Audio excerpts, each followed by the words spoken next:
Assalamualaikum warahmatullahi wabarakatuh. Selamat pagi teman-teman semua yang ada di rumah. Perkenalkan, nama saya Rehan Raffi Daniansyah selaku pembawa acara podcast pada pagi hari ini. Sebelumnya, pagi hari ini podcast ini merupakan salah satu program dari Kasat Terasi, ya, salah satu pembawa ormawa yang ada di Himpunan Mahasiswa Fakultas Kedokteran Universitas Gunawarman.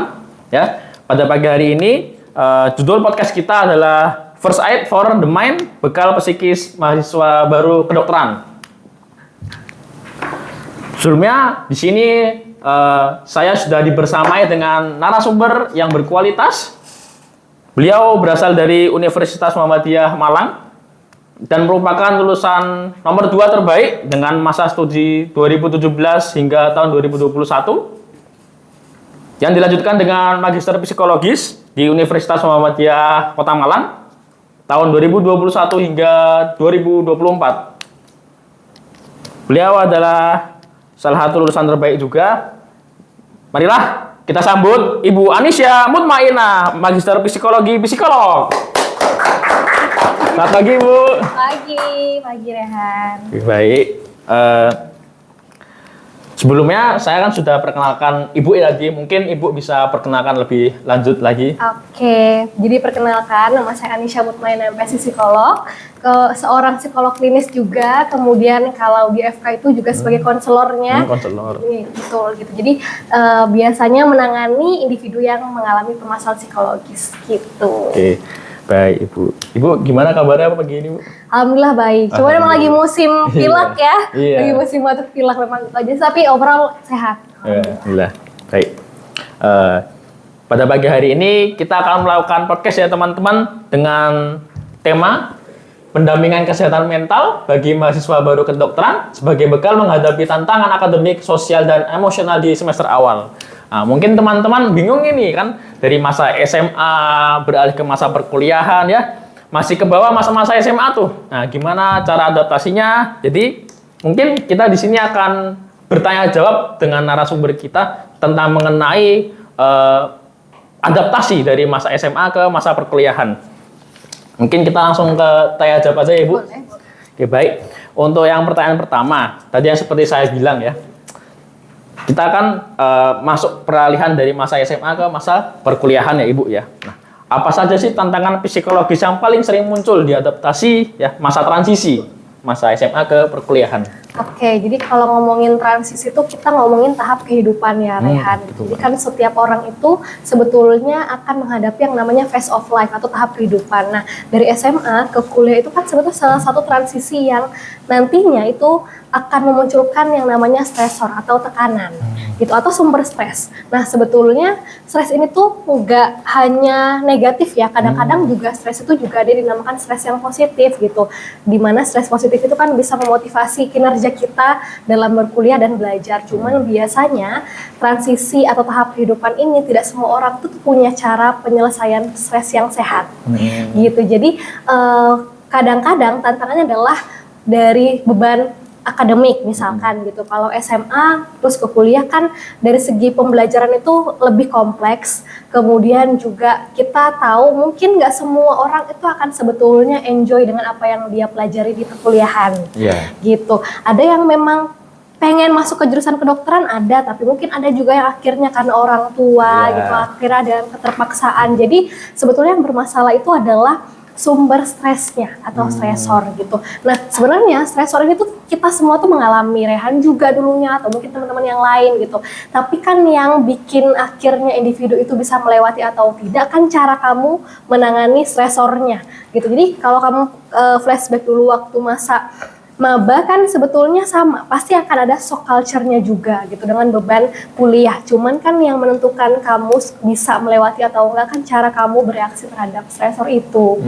Gitu. Jadi tantangan psikologisnya biasanya karena pressure, tekanan itu bisa dari mana aja. Jadi bisa dari eksternal, orang tua, dosen gitu ya, kemudian mata kuliah juga kan kalau nggak salah sistemnya blok ya, jadi kan non-stop gitu. Nah itu aku juga bisa tahu kenapa, karena waktu aku ambil profesi juga seperti itu, jadi beda dengan sistem perkuliahan pada umumnya. Kemudian juga tekanan internal pun ada, jadi kan kalau kita ngomongin kuliah kan biasanya lingkungannya kompetitif ya. Betul. Gitu. Meskipun sebetulnya nggak ada yang benar-benar ibaratnya menggambarkan diri kita dari sekedar nilai IPK aja, cuman kan ada kompetitif gitu, bisa nggak ya kita better than others sebetulnya gitu. Kemudian bisa nggak ya aku akhirnya sampai selesai gitu. Nah tekanan internal yang biasanya menuntut kesempurnaan, perfeksionis ya kalau kita bilangnya, itu juga akan jadi tantangan psikologis gitu. Jadi banyak, jadi ada dua gitu. Satu sebenarnya utamanya tuh lebih ke pressure atau sumber stresornya, tapi ini bisa dua nih, eksternal atau internal. Gitu. Nah, tadi kan ada stres dari eksternal, internal ya Ibu ya. Nah, ini mungkin teman-teman ada yang masih bingung ini. Berapa lama sih cara adaptasi tubuh kita atau kita, kan ini kan di kedokteran sistemnya blok ya Bu ya.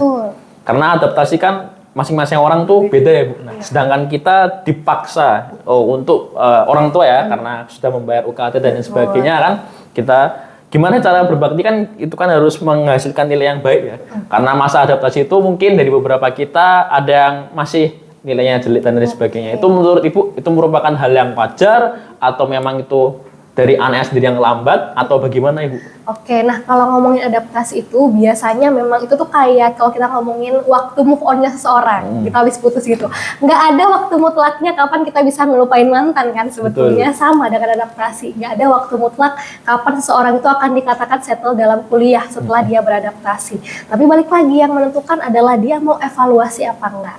Jadi ketika ternyata nilainya jelek atau mungkin bahkan harus ketemu dengan konselornya ya karena akhirnya harus ngulang atau misalkan turun tingkat misalkan gitu ya, yang menentukan apakah dia akan melewati itu adalah dia mau mengevaluasi nggak apa yang salah dengan dirinya. Gitu. Jadi reflecting evaluasi kan sebetulnya itu tanda pertama. Kenapa? Karena kalau kita mengevaluasi itu kan berarti kita aware bahwa ada yang bermasalah nih, kok kayaknya susah banget ya ngikutin pelajarannya, kok ternyata pelajaran udah kayak SMA aja ya mata kuliahnya, terus kemudian kok akhirnya nilainya jelek ya, kan yang berpengaruh adalah bagaimana kita mempertanyakan diri sendiri, mempertanyakan untuk evaluasi ya, bukan untuk meragukan gitu. Jadi kalau misalkan ternyata nilai kita jelek tapi kita akhirnya oke-oke aja dengan itu, otomatis kan akan seperti itu gitu, akan stuck dengan progres yang sama.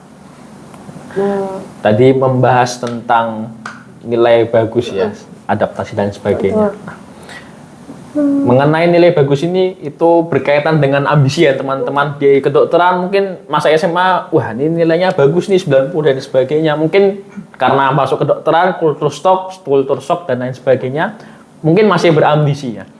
Menurut Ibu, bagaimana kita bisa menyeimbangkan antara ambisi dan kesehatan mental? Oke, nah sebetulnya kalau ngomongin ambisi itu perlu untuk ada di setiap individu. Kenapa? Karena kan akan ngomongin goals ya atau tujuan kita gitu. Cuman kadang-kadang kalau kita terlalu berambisi, biasanya kita akan kesulitan mengatur ekspektasi kita gitu. Kita punya goals, kita punya ambisi, berarti kita harus achieve itu, nggak mau tahu apa rintangannya harus bisa.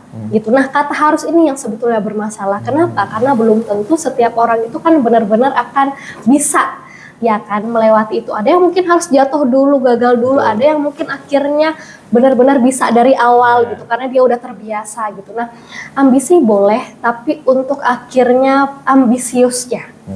Gitu, overnya itu yang sebetulnya bermasalah. Karena kalau dibilang nggak punya ambisi juga jangan, karena kan kita harus punya tujuan kan, harus punya goals juga. Tapi kalau misalkan akhirnya kita jadi benar-benar terpaku dengan ambisi itu, kita nggak melihat kapasitas dan kemampuan diri kita, nah biasanya itu yang bikin kita sebetulnya akan gagal. Kenapa? Karena kita keburu punya ekspektasi yang tinggi. Gitu. Nah ini sama sebetulnya ngomongin ketika baru banget kemarin itu akhirnya ada satu klien, bukan anak sini sih, sebenarnya bukan anak AFK maksudnya. Akhirnya konseling tentang ketika dia gagal ikut satu lomba, dia itu akhirnya merasa bahwa dirinya bodoh. Gitu. Dia ceritanya dia udah lolos babak penyisihan nih gitu. Oke, dia merasa bisa. Nah, ternyata di semifinal dia gagal gitu. Dan dia bilang, emangnya kenapa kalau misalkan kamu harus mengkritik dirimu bahwa ternyata kamu itu bodoh gitu.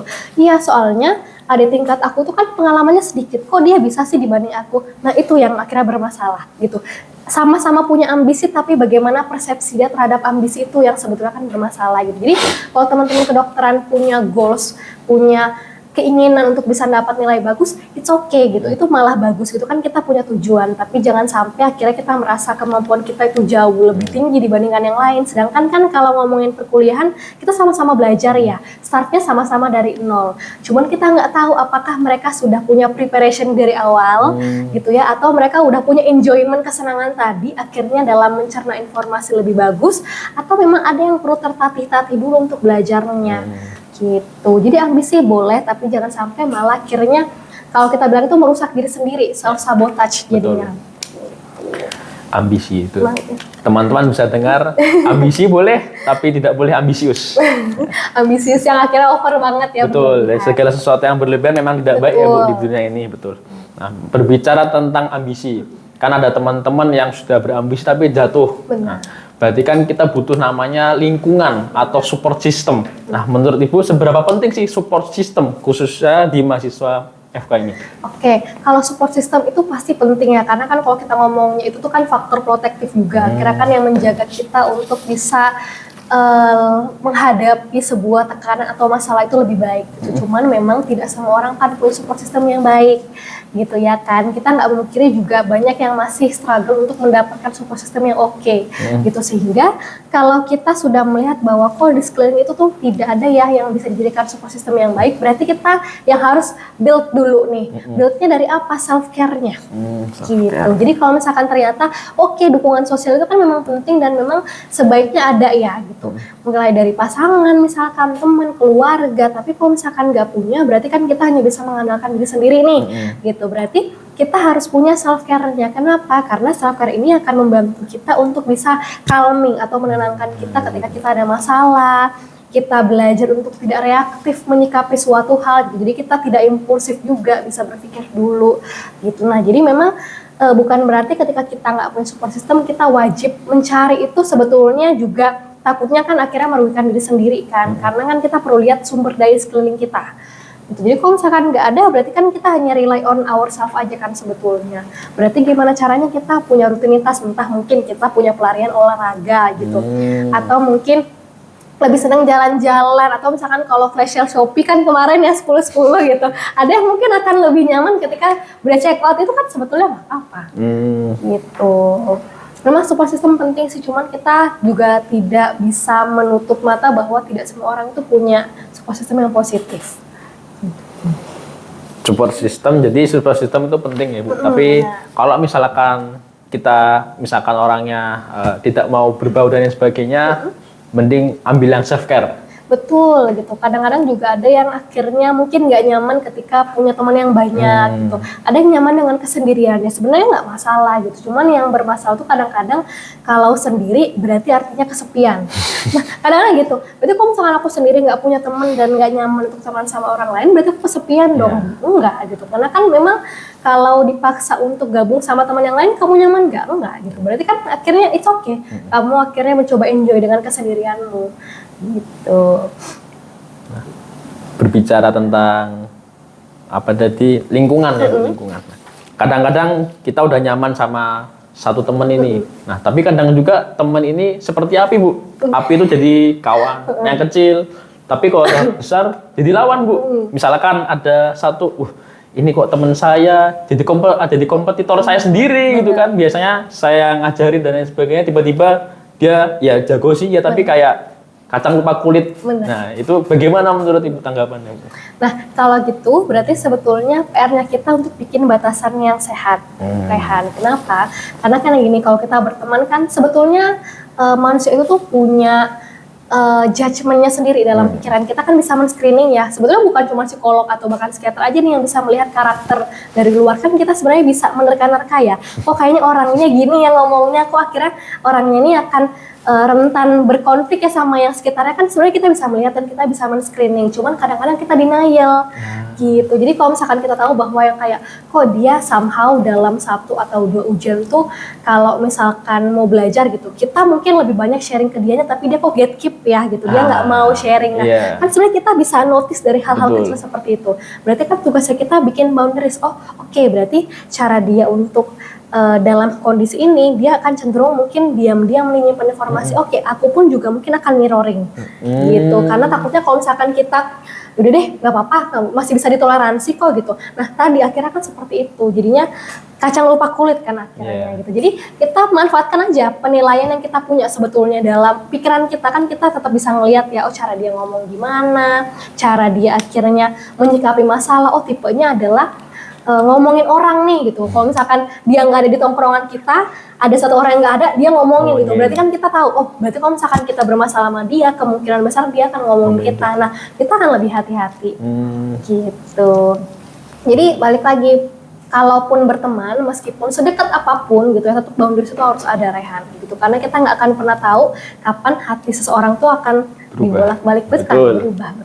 Betul. Jadi perlakukan teman as a friend. Kalau misalkan akhirnya nyaman untuk belajar, nggak apa-apa, cukup di ranah itu. Kalau misalkan akhirnya ada 1-2 orang yang kita nyaman untuk bisa berteman secara dekat, nggak apa-apa gitu. Tapi tetap kan akhirnya kan nggak jor-joran banget untuk bisa akhirnya melonggarkan boundaries juga. Berteman boleh, tapi tetap ada batasannya, teman-teman. Kadang-kadang kita itu terlalu baik sama teman, sampai kadang-kadang istilahnya seperti dimanfaatkan.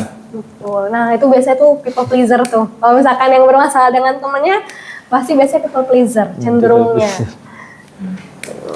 Nah, tadi membahas tentang lingkungan pertemanan ya Ibu ya. Betul.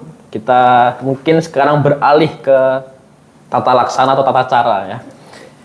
Yang pertama itu kalau misalkan ada luka ya Bu, luka fisik kan ada perdarahan dan lain sebagainya. Nah, kalau misalkan luka pada psikolog, pada psikis ya, itu bagaimana sih Bu langkah-langkah pertama yang harus kita lakukan? Nah, sebetulnya kan itu berkaitan sama PFA ya, atau psychological first aid gitu. Jadi sebetulnya kita juga punya namanya pertolongan pertama terhadap luka psikologis gitu. Nah, itu sebetulnya dilakukan ke 3 cara. Listen, look, and link gitu. Yang pertama listen dulu, misalkan kita belajar untuk berempati. Kira-kira ini kalau misalkan kisah dengan orang lain ya gitu, apa sih yang sebetulnya dirasakan gitu, apa sih yang dijadikan sebuah permasalahan gitu. Kemudian looknya itu kita bisa mengobservasi sejauh mana dia akhirnya itu tuh benar-benar ada perubahan dari segi perilaku, kemudian juga akhirnya dari rawat dirinya. Mungkin kita lihat kok si anak ini tiba-tiba yang awalnya rapi tuh tiba-tiba urak-urakannya, itu kan sebetulnya hal-hal kecil yang kadang-kadang kita kelewat gitu. Lalu link gitu, kita bisa menghubungkan, kayaknya ini masih bisa deh kita memberikan afirmasi positif misalkan, atau kita ada jalan-jalan gitu, atau bahkan kita harus menghubungkan ke pihak profesional gitu. Nah itu kalau ke orang lain. Kalau ke diri kita gimana? Sebetulnya kurang lebih sama gitu, tapi memang yang berkaitan dengan psikis tadi adalah bagaimana kita punya self awareness yang bagus, Rehan gitu. Jadi sebetulnya dari sesimpel kita emotional check in setiap hari gitu ya, misalkan pagi ini kita bangun dengan mood yang seperti apa gitu, atau misalkan kita mau tidur hari ini feeling kita emosinya apa aja. Kan kadang-kadang kita lupa nih bahwa kita kan punya emosi yang beragam macam kan dalam seharian gitu. Tadi Ibu ada bahas tentang emosi ya Ibu ya. Betul. Kadang-kadang apa yang akan kita lakukan itu tergantung mood kita ya Ibu ya. Nah, bagaimana, ini pertanyaan diri saya aja Bu ya, saya kepo banget. Bagaimana ya cara mengatur mood kita biar selalu bagus. Biasanya kalau orang yang moodnya bagus, belajar itu enjoy banget, ngapa-ngapain tuh enak dan lain sebagainya ya. Tapi kalau misalkan walaupun lagi belajar tiba-tiba ada kayak interest yang lain, itu gimana Bu itu? Oke, nah ini kan fokusnya Rehan akhirnya bagaimana mengatur mood, ya kan. Nah, sedangkan kalau prinsip aku pribadi ya Rehan, kita tidak akan bisa mengatur suasana hati atau emosi kalau kita belum mengenali dulu. Gitu. Jadi kamu kenal dulu patternnya, misalkan gitu. Kamu struggle untuk mengatur mood di mana? Oke, pada saat belajar. Nah, tanya dulu ke diri sendiri, ketika kamu belajar menghadapi sebuah materi kuliah tadi, apa sih yang kamu rasakan? Nah, kadang-kadang kita tuh belum bisa mengidentifikasi apa yang dirasakan, gitu. Capek, tapi kan capek bisa didetailkan yang seperti apa, gitu. Mungkin keselnya kenapa, gitu. Jadi kita lihat dulu apa yang muncul ketika kita menghadapi suatu hal yang kita mau coba atur tadi ya. Jadi kita tahu, oh ternyata mostly yang muncul adalah aku jenuh sebetulnya. Jenuh. Nah, jenuh ini dicek lagi patternnya. Oh ternyata pola itu sering, gitu dalam seminggu kayaknya hampir setiap hari aku mulai jenuh, gitu. Nah baru kita akhirnya kan cari tahu bagaimana mengaturnya. Gitu. Jadi kalau misalkan ngomongin masalah gimana sih ngatur emosi, gimana sih ngatur kok aku tuh kayaknya kalau dengan teman kayak suka marah-marah ya gitu. Anger issue-ku tuh tinggi banget gitu. Nah, jangan dulu ke regulasi atau mengatur, kenali dulu patternnya gitu. Dan kenapa munculnya, pemicunya apa gitu ya. Kemudian bentuk emosinya seperti apa, berapa lama gitu ya, maksudnya frekuensinya, kemudian baru kita cari tahu kira-kira oke, udah nemu nih bahwa sebetulnya emosi yang muncul ketika belajar adalah bosen, jenuh gitu. Makanya akhirnya atensimu akan ke yang lain karena ada hal yang lebih menarik. Berarti kan baru kita masuk ke cara mengaturnya. Lebih ke cara kenali diri sendiri dan cara pengatur. Nah, kadang-kadang orang akan dikatakan udah oke dengan emosinya ketika dia sudah bisa menjelaskan emosinya apa, misalkan gitu ya, berantem sama pasangannya gitu. Aku tuh kesel banget. Nah sebenarnya kan aku tuh kesel banget itu tuh tidak semua orang bisa meng-highlight apa yang dirasakan. Biasanya kayak kamu tuh kenapa sih gini gitu, langsung blaming kan gitu. Atau misalkan sama temennya, kenapa sih dia tuh kayak gini gitu. Sedangkan kita lupa, aku tuh kayak kesel banget ya kok dia kira ngomongin outfitku hari ini misalkan gitu. Jadi kan kita bisa menjelaskan emosi yang dirasakan. Itu malah lebih bagus. Nah, kadang-kadang tuh teman-teman juga ya mungkin mengalami hal yang serupa ya. Bahkan ada misalkan ada teman yang suruh coba kamu deh datang ke psikolog, mungkin bisa membantu. Nah, tapi kadang teman karena masyarakat ya, itu ada namanya stigma itu. Itu gimana tuh cara biar stigma tuh hilang dari masyarakat karena takut ke psikolog, takut ke sebenarnya dan sebagainya. Oke, nah kalau ngomongin stigma memang Raihan itu akan minim sekali untuk hilang. Kenapa? Namanya awareness kita tuh sebetulnya memang sebenarnya udah meningkat. Cuman memang kita nggak memungkiri bahwa ada keterbatasan-keterbatasan yang akan mempertahankan stigma itu tetap ada. Misalkan gitu ya. Terkait edukasi, tidak semua orang kan akan tahu, paham bahwa sebetulnya mencari bantuan ke profesional itu baik psikolog ataupun psikiater itu dibutuhkan, gitu. Atau mungkin keterbatasan finansial, gitu, sehingga ketika dia melihat orang lain yang bisa punya akses ke psikolog bahkan tiap minggu atau tiap bulan, gitu, ada perasaan nggak nyaman juga. Kenapa? Karena mungkin dia pengen tapi keterbatasan finansial, gitu. Jadi stigma itu akan tetap ada sebetulnya, sehingga fokus kita bukan bagaimana menghilangkan stigma itu ke masyarakat, tapi juga bagaimana kita memperbaiki persepsinya, gitu. Sehingga kalau di kesehatan kan kita punya 4 ya kalau nggak salah, kuratif, preventif, promotif, sama rehabilitatif. Nah sebetulnya kalau ngomongin stigma itu pasti nggak jauh-jauh dari promotif, gitu. Jadi kalau misalkan kita nggak bisa riset stigma mereka tiba-tiba ke nol itu enggak, tapi bagaimana kita membawa ranah bahwa ternyata ke profesional itu tidak melihat latar belakangnya gimana ya, itu nggak apa-apa, gitu. Karena nantinya stigma ini kan sebetulnya juga akan kena ke mahasiswa kita juga kan sebetulnya, gitu. Jadi nanti fokusnya bukan ke gimana ya caranya ngilangin stigma ini dari masyarakat, enggak gitu, tapi bagaimana kita membawa approach-nya kita, pendekatan kita sesuai latar belakang masing-masing itu ke masyarakat gimana. Jadi mereka tahu bahwa oh terlepas mau itu dari anak psikologi, kayak kedokteran, kayak keperawatan, kayak nggak apa-apa loh kalau misalkan mau ke psikolog, gitu.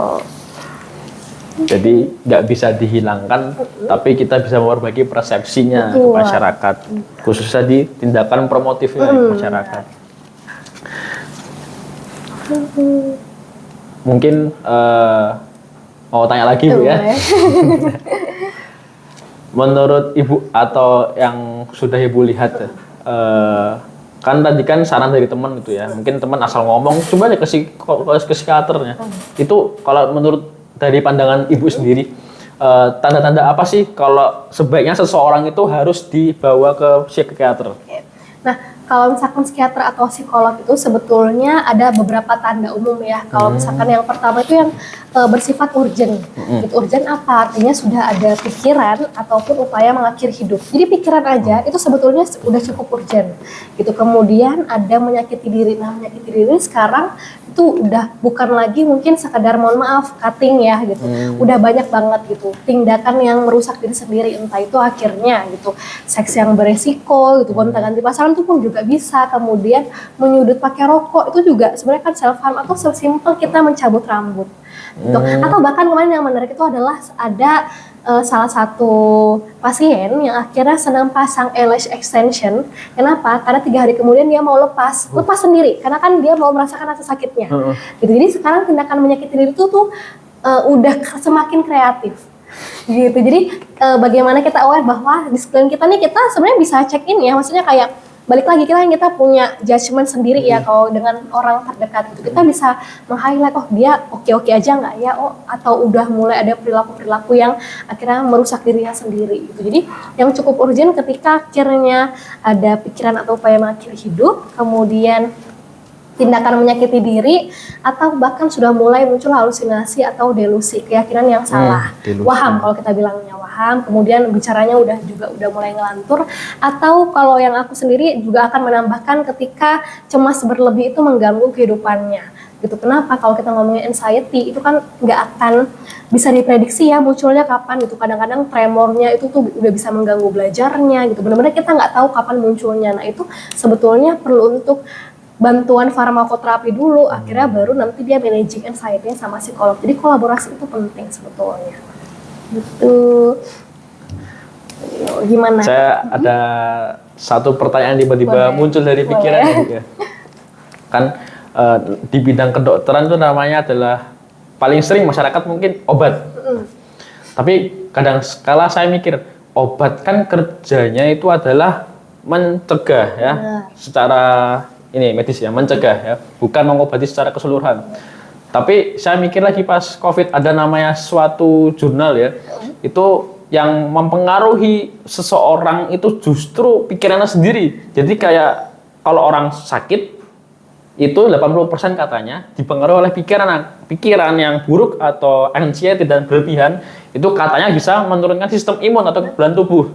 Justru kalau misalkan diobati kayak cuman dicegah, tapi kalau misalkan si tubuhnya sendiri itu masih dalam keadaan cemas, rentan terkena penyakit. Itu kalau menurut Ibu bagaimana? Oke, nah sebetulnya ini ada 2 konsep yang akhirnya mirip seperti itu ya Rehan. Kalau di kita tuh ada namanya health anxiety, kecemasan terkait kesehatan kita. Nah biasanya ini untuk orang-orang yang memang didiagnosa dengan sakit fisik yang cukup parah, misalkan hemodialisa, cuci darah gitu, kemudian juga cancer atau tumor yang memang membutuhkan pengobatan yang intensif gitu. Jadi mereka akan cenderung memunculkan sebuah permasalahan psikologis yang datang dari kondisi kesehatan fisiknya gitu. Bahkan kemarin tuh semalam banget saya baru ngecek email tuh ada sebuah suggestion ya, artikel baru namanya death anxiety gitu, ketakutan akan kematian. Itu pun ternyata udah ada variabelnya gitu. Jadi artinya kan kalau sudah masuk ke variabel atau hal yang dibahas kan berarti cukup banyak juga ya fenomenanya gitu. Nah itu sebetulnya berkaitan. Kemudian yang kedua skemanya adalah pikiran itu selalu berkaitan dengan emosi kita dan perilaku, Rehan. Jadi ketika kita overthinking atau punya pikiran negatif, sebetulnya emosi kita juga akan terganggu. Misalkan cek aja, misalkan kita lagi overthinking apapun itu yang negatif, emosi kita juga pasti nggak akan nyaman. Gitu. Nah, ketika seperti itu, perilaku kita biasanya juga maladaptif atau negatif juga, jadi saling berkaitan. Nah, biasanya respon fisik pun juga akan masuk ke tadi, segitiga tadi. Benar, gitu. Jadi kalau itu kan sebenarnya kayak di bagian itu ya, pikiran, emosi, perilaku, itu akan berkaitan terus. Nah, cuman respon fisik ini juga akhirnya bisa masuk, kayak bisa garis lurus. Gitu. Jadi, memang sebetulnya kalau apalagi kalau ngomongin anxiety ya, kalau ngomongin anxiety kan respon fisik tuh yang paling cepat gitu kan, kayak kelihatan gitu. Beda dengan depresi yang memang akan berkaitan sama suasana hati. Nah, kalau anxiety itu benar-benar dari pikiran banget. Salah satunya utamanya dari pikiran. Gitu. Jadi memang kalau misalkan sudah mulai nggak nyaman, overthinkingnya biasanya cek respon fisik itu yang paling kelihatan. Ada yang mulai deg-degan atau ada yang mulai tremor. Gitu. Nah, biasanya memang apalagi kalau kita nyambung ke stigma tadi ya, biasanya kayaknya sejauh ini tuh kalau anak kedokteran sih kendalanya itu mereka nggak pengen ke psikiater. Kenapa? Karena yang pertama itu udah mempelajari nama obatnya. Kemudian kalau nggak salah concernnya waktu itu ke saya, tapi ini bukan maksudnya bukan yang saya nemu di sini ya. Dibilang kayak nanti saya tahu ini efek sampingnya gimana, gitu. Jadi kan jadi yang berarti kayak sebetulnya dia dalam kondisi yang sebenarnya butuh. Cuman tadi gitu sama dengan anak psikologi mungkin ya gitu. Saya tahu sebenarnya saya harus apa, tapi kayak nggak berani aja. Gitu, itu kan berkaitan sama stigma lagi dan balik lagi akan memperkuat kecemasannya kan. Memperkuat kecemasan. Jadi kesimpulannya adalah berhubungan tadi Bu antara pikiran, fisik, emosi sama perilaku. Ya. Jadi ada sebut dengan death and anxiety. Ketakutan, kecemasan akan kematian. Anxiety juga. Berarti pikiran itu bisa berpengaruh ke perilaku, ke sikap kita dan lain sebagainya. Benar. Itu dia bisa dua arah sebetulnya. Dua arah. Jadi dari kondisi fisik kita bisa menyebabkan sebuah permasalahan psikologis. Permasalahan psikologis pun juga akan berpengaruh ke kesehatan fisik. Ada lagi muncul pertanyaan dari saya, Ibu.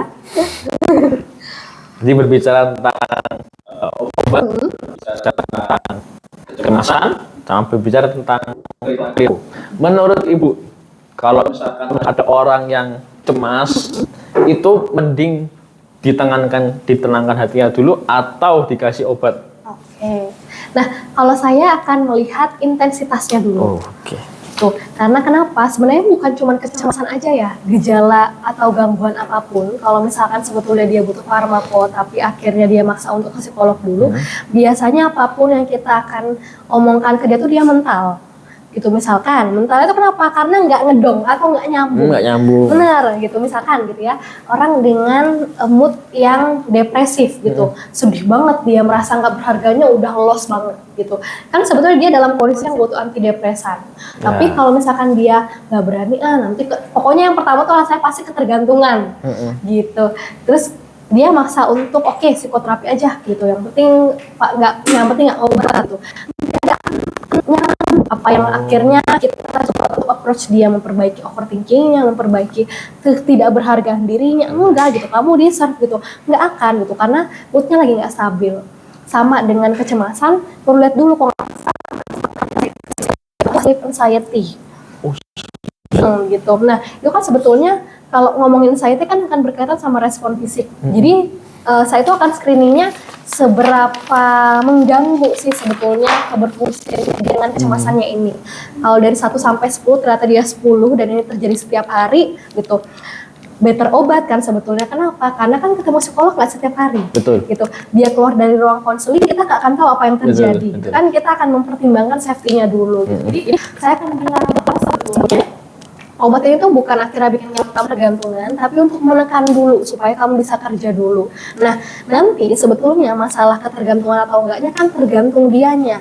Dengan obat tadi, apakah dia mau belajar untuk punya coping stress yang sehat gitu ya, managing anxiety-nya dengan oke gitu. Sehingga ketika dia dikatakan bahwa dia bisa terminasi obatnya, dia tetap bisa living her life atau him life dengan oke gitu kan sebetulnya. Cuman kan biasanya orang akan rely on obat satu-satunya gitu. Jadi ketika obatnya habis atau misalkan ternyata kadang-kadang juga balik lagi, ada yang akhirnya merasa udah oke, dia putus sendiri tanpa ada instruksi dari dokternya gitu. Nah, dia ngadapin trigger itu belum siap, muncul lagi, akhirnya dia minum obat lagi. Nah, itu yang orang takutkan biasanya. Betul. Sudah menentukan apakah dia bisa belajar untuk bisa managing tadi stresornya, triggernya gitu, dengan atau tanpa obat tadi.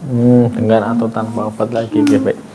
Ini ada pertanyaan dari teman-teman ya ini ya. Kita bacakan lagi. Ini yang menurut saya cukup menarik ya. Jadi kan teman dan lingkungan ya itu di kampus itu juga penting ya Bu, tentang relationship dan lain sebagainya, bersosialisasi. Nah, menurut Ibu ya, bagaimana sebaiknya teman sebaya bersikap ketika ada rekan yang terlihat sedang tidak baik-baik saja? Oke, nah sebetulnya kalau kita melihat teman kita yang nggak baik-baik aja, sebetulnya yang pertama, nah kadang-kadang tuh kita merasa berat karena kita mengkondisikan diri kita tuh harus punya solusi. Ya. gitu. Jadi sebenarnya simple gitu. Kita memposisikan diri sebagai active listener dulu aja. Gitu. Apa sih yang dia butuhkan gitu. Dia mau ceritain apa. Pun kalaupun ternyata dia masih belum mau terbuka sama kita, it's okay. Tapi kita disclaimer bahwa kapanpun dia mau cerita, dia ready, kita ada. Gitu. Nah, kadang-kadang kita berarti situ nanti kalau misalkan aku nanyain terus aku punya solusinya gimana ya gitu. Nah, jangan dulu posisikan sebagai pendengar dulu aja. Gitu. Dan balik lagi kita kan punya empati ya sebetulnya kan sebagai manusia kan kita pasti punya sisi itu. Nah, kita bisa menggunakan itu sesuai dengan kapasitas kita. Artinya kita mungkin punya empati tapi nggak semua orang akhirnya bisa mengekspresikan. Gitu. Kasihan sih tapi nggak tahu harus gimana gitu. Karena kita bisa sesuai dengan diri kita aja. Jangan memaksakan yang oh berarti karena dia nggak baik-baik aja Pors yang gimana nih gitu. Apakah yang harus benar-benar motivator banget kah gitu ya atau yang gimana. Nah, kalau nggak sesuai dengan diri kita nggak masalah gitu. Jadi kita bisa memberikan bantuan sesuai diri kita aja gitu. Oh aku bisanya nih ngasih bantuan dengan apa, ngajakin dia ngopi doang misalkan, nggak apa-apa kan kita bisa nawarin itu. Sebetulnya kemungkinan besar mungkin dia butuh atau mungkin dia butuh company temen gitu. Meskipun nggak cerita langsung tapi dia butuh ada orang di sampingnya kan nggak masalah gitu. Jadi kita bisa memberikan bantuan sesuai kapasitas kita aja. Ya betul. Jadi yang kita lakukan pertama kali sebagai pendengar aktif, ya, pendengar aktif, ya. Jadi teman-teman kalau misalkan ada yang teman-teman yang sedang dilanda masalah, ya, kita sebagai pendengar yang baik aja, ya. Jangan mikirkan kalau aku misalkan aku nggak mau soalnya aku nggak tahu masalah dia apa, aku harus punya solusi. Kadang-kadang teman-teman takut harus punya solusi saat itu. Padahal yang paling ditekankan adalah orang itu butuh namanya teman ngobrol dan kadang-kala itu bisa menyelesaikan masalah sendiri kadang-kala itu karena hatinya tenang ya Bu ya. Nah ini Bu ada lagi, boleh Ibu berikan satu pesan atau bekal psikis utama bagi mahasiswa baru kedokteran dalam menghadapi semester awal dan apa yang paling Ibu sampaikan? Oke. Nah sebetulnya kayaknya kayak ke statement awal tadi ya Rehan, bahwa sebetulnya adaptasi itu akan selalu kita temui gitu. Karena kan kehidupan itu tuh ngomongin tentang tahap kehidupan kan. Setelah ini gitu ya teman-teman bisa melewati semester awal, nanti akhirnya lulus harus mencari kerja gitu. Kerja akhirnya habis itu menikah gitu. Jadi kita dalam kehidupan itu selalu melewati yang namanya tahap kehidupan gitu. Nah, cara kita untuk bisa menghadapi dengan sehat adalah knowing our pattern sebetulnya gitu. Knowing our pattern pola kita dalam akhirnya melewati tahap kehidupan tadi. Jadi kalau sekarang teman-teman mahasiswa baru masih merasa kesulitan gitu ya, kadang-kadang kalau misalkan udah dapat nilai jelek langsung jatuh banget gitu ya, langsung ngedown banget tapi susah untuk bangkit, berarti kan ada pola yang perlu diperbaiki di situ gitu. Jadi adaptasi penyesuaian itu penting, jadi kita harus selalu belajar bagaimana pola kita menghadapi perubahan karena itu yang akan menentukan tindakan kita sebetulnya. Jadi kalau misalkan bekal psikisnya ya selain mengenali polanya, kita mengevaluasi kan sebetulnya udah sehat atau belum. Mengevaluasi. Itu mengevaluasi sebetulnya. Oh ada lagi Bu ini Bu yang masuk. Kan ada nih banyak maba nih. Kan tadi kan kita masa adaptasi ya. Kalau sekarang dia bilangnya banyak mahasiswa baru tuh yang merasa tidak cukup pintar, atau tidak sekuat temannya. Jadi bagaimana cara menghadapi self-doubt seperti ini? Oke, nah self-doubt itu sebetulnya salah satu bentuk self-destruktif juga atau merusak diri sendiri gitu. Karena kan kita meragukan diri sendiri ya gitu, nggak percaya dengan kapasitas kita. Tapi sebetulnya yang pertama bahwa ketahui bahwa tempat kalian untuk berkuliah kan di kedokteran ya itu kan sebetulnya memang tingkat selektifnya tinggi sekali gitu, dan hanya kalau aku bisa bilang ini ada tadi aku agak labil apa ya gitu, artinya kan sebetulnya orang terpilih ya kan dari sekian banyak yang mau tempat kalian sekarang itu akhirnya kalian terpilih. Artinya kan kalau dari institusi aja tuh bisa menilai kemampuan kalian itu bisa, kenapa kitanya enggak? Gitu. Jadi kalau misalkan ngomongin self-doubt, itu lawannya adalah self-efficacy atau keyakinan terhadap diri sendiri bahwa kita mampu. Dan yang menentukan apakah kita bisa melewati fase ini itu adalah resiliennya tadi, resiliensi Rehan gitu. Jadi kita bisa bangkit dari momen sulit apapun. gitu. Nggak memungkiri bahwa beban di kuliah kedokteran itu berat banget dan nggak semua orang tuh memang bisa melewati, tapi biasanya yang bisa melewati adalah orang-orang yang punya resiliensi yang tinggi. Dia tahu bahwa momen ngedown pasti akan ada, momen jatuh nilainya juga kurang bagus pasti akan ada, tapi bisa nggak dia narik lagi dirinya supaya dia back on track. Betul. Gitu. Jadi jangan takut dengan gagal atau nilai jelek ya, justru kan sebetulnya ketika kita ngeliat grafik nilai kita turun gitu ya, kita yang punya action, pilihan gitu. Kamu mau turun, semakin turun gitu karena semakin melakukan diri sendiri, atau tarik lagi dirinya supaya back on track lagi. Betul. Gitu. Jadi resiliensi. Mungkin ini yang terakhir ya, boleh, Bu, ya? boleh, nggak apa. Banyak pun nggak apa-apa. Mungkin Ibu bisa berbagi tips sederhana ya, agar maba ini tetap bisa menjaga semangat dan keseimbangan antara akademik dan kesehatan mental. Itu bagaimana caranya, Bu? Oke, kalau menjaga semangat itu, yang pertama banget sebetulnya kita harus aware bahwa semangat itu nggak akan pernah on fire terus. Gitu. Semangat itu nggak ada on fire, itu kayaknya it's too good to be true ya. Kalau misalkan ada orang yang benar-benar akan stick dengan pembelajarannya benar-benar sampai selesai gitu. Jadi ketika tahu bahwa ternyata kok kayaknya lagi dimotivasi ya, lagi mempertanyakan diri sendiri, sebenarnya bener nggak sih aku kuliah di sini gitu. Sebenarnya nggak masalah, itu normal. Nah, kadang-kadang kita udah denial duluan di situ, oh nggak boleh. Pokoknya aku harusnya tuh termotivasi terus, harusnya semangat terus. Ini nggak boleh dirasakan gitu. Jadi ketahui bahwa yang namanya semangat itu akan selalu naik turun gitu. Tapi ketika turun itu caranya kita bisa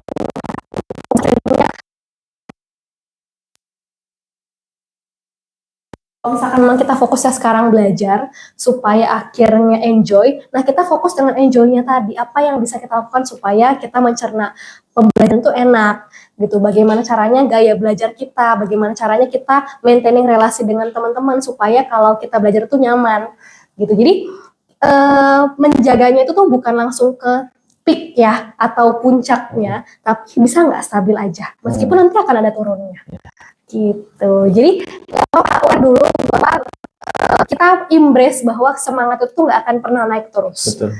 Gitu. Tapi kalau ternyata turun, berarti kan kuncinya adalah kita bisa nggak punya sebuah kenyamanan, rutinitas yang bisa bawa kita tuh nyaman lagi gitu. Sesimpel mungkin teman-teman ada yang suka makan es krim misalkan, kalau lagi nggak nyaman atau nggak mood kan nggak apa-apa sebetulnya. Gitu. Jadi hal-hal kecil yang sebetulnya dari sekitar kita, misalkan kalau lagi nggak semangat belajar mau nonton drakor dulu nggak masalah gitu. Nah, kadang-kadang orang merasa feeling guilty nih kalau misalkan akhirnya belajar istirahat kan sebetulnya. Oke. Teman-teman sudah bisa mendengarkan tadi dari awal kita membahas tentang adaptasi ya, sampai bagaimana kita cara bertahan, dan seperti yang Ibu tadi sampaikan ya, bagaimana semangat itu memang tidak selalu di atas. Kadang turun, kadang tidak stabil, dan bagaimana yang paling penting justru menstabilkan itu ya, Bu. Menstabilkan, benar. Oke, baik. Jadi mungkin bisa saya simpulkan sedikit-sedikit ya, Bu, dari apa yang sudah Ibu tips bagikan tadi ya. Mungkin dari yang pertama, adaptasi itu tiap orang tuh beda-beda ya, Bu ya, betul. Tapi yang harus kita tarik adalah bagaimana cara adaptasi kita itu agar bisa kembali ke titik performa itu ya. Mungkin ada yang lama, ada yang lain sebagainya ya, Bu ya. Tapi yang harus jadi titik patokan adalah kita harus kembali ke masa itu. Kita nggak boleh dalam keterpurukan dan sebagainya. Yang pertama.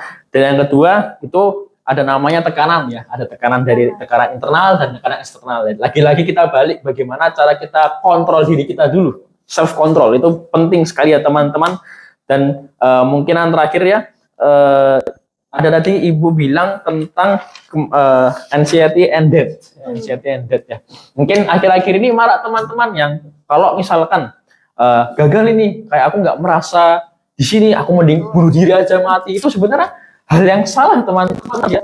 Justru kalau misalkan ada pikiran seperti itu, bagaimana kita mengontrol diri sendiri. Oh, aku ingat lagi goalsku apa. Ini kita kuliah itu dibayarin sama orang tua. Jangan kayak membuat orang tua tuh kayak, wah, aku kecewa punya anak seperti ini dan lain sebagainya. Jangan seperti itu. Intinya kita sebagai manusia kalau bisa jadilah manusia yang bermanfaat, karena jiwa yang tenang bukan berarti jiwa yang tak pernah diuji, tetapi jiwa yang percaya. Meski tak semua bisa dijelaskan, masa yang mata bisa menemukan alasan. Mungkin itu saja podcast pada siang hari ini ya. Terima kasih Bu sudah menemani saya podcast pada pagi hari ini dan sangat menjelaskan semuanya. Kurang lebihnya mohon maaf. Wabillahi taufiq wal hidayah. Wassalamualaikum warahmatullahi wabarakatuh. Waalaikumsalam warahmatullahi wabarakatuh.